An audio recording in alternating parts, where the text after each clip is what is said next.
8 माह पहले यहाँ भी एक और इस तरह पेश आया, हमने तो पूरी जगह थी, लेकिन उसको कत्ल नहीं किया गया था, वो अल्लाह की तरफ से वो बच गया था उसकी ज़िंदगी को। लेकिन यहाँ पर अगर सच बात कहूँ कि यहाँ पर रूल ऑफ लॉ नहीं है, यहाँ पर पुलिस अपना काम सही से नहीं कर रही।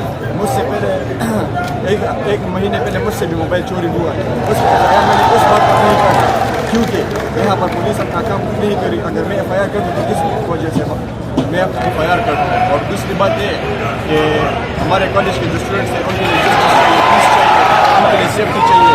ये एक 1.5 साल बाद मोबाइल फ़ोन दिया गया है गन पॉइंट पर, इस बात का सवाल है पुलिस का करिए, आर्मी का करिए, और यहाँ पर सब करने के बावजूद भी बंदा बंदे को शूट करता है और वो